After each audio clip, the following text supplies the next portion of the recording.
Welcome back, Rebel. If you're new here, this is the hardest episode in this series so far. I'm not going to soften that. This is Escape the Medical Matrix, the audiobook by Dr. Vic Naumov. Copyright 2024, all rights reserved. Episode 5.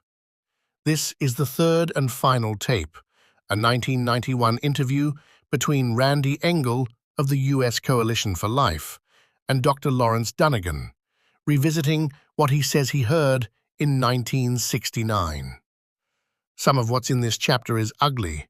It talks about human beings, gay men, the elderly, the homeless, the disabled, as though their lives were disposable. I'm including it because you deserve to know it was said, not because I agree with a word of it. Every person that language was aimed at deserved better than what was said about them in that room. I'm your narrator for this journey, and this is Dr. Vic Naumov, in his own words. Let's begin. I'm trying to free your mind, Nia. I can only show you the door. You're the one that has to walk through it. Morpheus, speaking to Neo, from the movie The Matrix. This final tape is different from the first two. It's not a monologue, it's an interview, recorded October 10th, 1991, in Pittsburgh. Randy Engel sits down with Dr. Lawrence Dunegan more than 20 years after that night in 1969 to go back over what he remembers. Dunegan gives us the setting first. Dr. Richard Day chaired pediatrics at the University of Pittsburgh through the early 60s, then became National Medical Director of Planned Parenthood. The talk happened at a restaurant called the Lamont, after dinner, to a relaxed, well-fed room of about 80 physicians, mostly pediatricians. Dunegan says Day spoke for over 2 hours and stopped only because it was getting late. With the words, Dunegan recalls, "There's much, much more, but we could be here all night." Dunegan makes a point of something that unsettled him even more than the content: how little reaction the room had. Doctors who should have bristled at being told they'd become high-paid technicians instead of independent professionals, people who, by his account, largely shared a Judeo-Christian moral framework, hearing that framework casually dismissed, and mostly just nodding along. Dunegan wonders aloud whether Day's own authority and prestige made the room defer rather than object. And he wonders, too, whether Day's opening line, "You will forget most of what I tell you tonight," wasn't just an observation, but something closer to a suggestion, delivered to a room that was full, comfortable, and relaxed. Much of this interview focuses on something Dunegan and Engel return to again and again: language as a tool of control. Dunegan recalls Day's repeated distinction between the ostensible reason for a policy and the real one beneath it, a stated purpose people would accept, concealing the actual goal underneath. Dunegan connects this directly to how school-based sex education was introduced under the banner of protecting children from disease, while, in his and Engel's view, serving a very different purpose in practice. Engel and Dunegan spend real time on the deliberate reshaping of religious language, altar becoming table, changes to hymnals and liturgy, a broader argument that whoever controls the words a person uses to think controls what that person is able to think at all. Dunegan recalls Day predicting that the Roman Catholic Church specifically would be the hardest institution to dismantle, and that once it fell, the rest of Christianity would follow. Both men reflect that words like gay, replacing homosexual, in their view, functioned less as vocabulary and more as an entire ideology folded into a single word.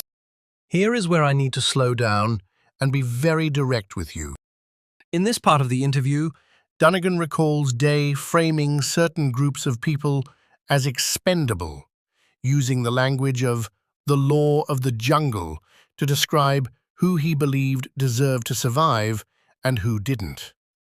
According to Dunnigan, this included gay men, framed in connection with a disease Dunnigan speculates, entirely without evidence, might have been engineered.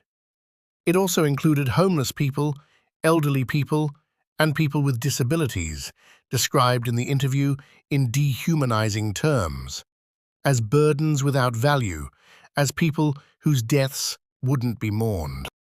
I want to be unambiguous here. I'm not going to repeat those specific dehumanizing lines word for word, and I'm not presenting any of this. The idea that a disease was deliberately created to kill a group of people, or that any human being is disposable because of their age, their health, their housing status, or who they love, as fact. It isn't fact.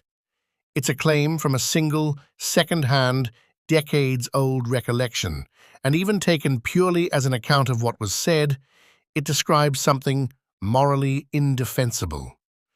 Every person spoken about that way in that room was, and is, a full human being, deserving of care, dignity, and life. If this conversation genuinely happened as described, it's a record of cruelty being planned in a comfortable dining room. That's precisely why I'm including it, not to lend it credibility, but so you can see clearly what contempt for human life sounds like when it's dressed up in clinical language and a 2-hour dinner talk. Engel and Dunnigan go on to discuss the erosion of family bonds, engineered generational gaps in music and culture, more time spent institutionalized in schools and retirement homes, fewer children and elderly people ever actually spending time together. Dunnigan makes a simple, human point here. If you never know someone, you never learn to love them, and you won't fight for them when it matters. The conversation turns to technology, a fully cashless, electronically tracked economy, a future identifying implant, infrared surveillance capable of finding anyone who tried to disappear into the wilderness rather than comply. Dunnigan connects this, as he did on the earlier tapes, to the Book of Revelation's warning about buying and selling only through a mark. Engel raises George Orwell's contemporaries, Aldous Huxley's Brave New World, its caste system engineered so thoroughly that people would love their own bondage. And Dunnigan draws a chilling parallel to a phrase once posted above Nazi concentration camps, that labor itself was framed as peace, as happiness. Near the end, the tone shifts. Dunnigan and Engel talk about resistance, not grand or dramatic, but ordinary, turning off the television, heaping family albums, making sure children actually know their grandparents, refusing to adopt language handed to you, and thinking instead in your own words. Dunnigan reflects that people anchored in faith and in real relationships, not people chasing comfort or approval, are the ones who hold up when real pressure comes. And Dunnigan closes on something almost tender for a tape this dark, a reminder that whatever human beings build, in his view, they cannot ultimately unmake what it means to be human, and a hope, spoken plainly, that when it comes time to choose, we make the right choice. That's the third and final tape. Some of it lines up with things this book has already shown you. Some of it, especially the language used about entire groups of people, I want to be completely clear, is not something I'm asking you to accept as truth, or as anything other than a record, if it's accurate at all, of the ugliest kind of thinking. If you or someone you love has ever been on the receiving end of that kind of contempt for your age, your health, your body, or who you love, you were never the problem. You were never disposable. That belief is exactly the thing worth rebelling against. That's episode 5 of Escape the Medical Matrix. This one wasn't easy to sit with. It wasn't easy to narrate either. But some things need to be said out loud, precisely because they were meant to stay behind closed doors. Hit like on this video, right now. Drop a comment, not just with your reaction, but with a little compassion for anyone this episode may have hit close to home. Share this with someone who needs to hear that they were never disposable. And if you haven't already, subscribe. Hit that bell and turn on notifications, so the second this rebellion drops its next episode, you're the first to know. I'm narrating for Dr. Vic Naumov. This has been Escape the Medical Matrix. Stay awake. Stay free.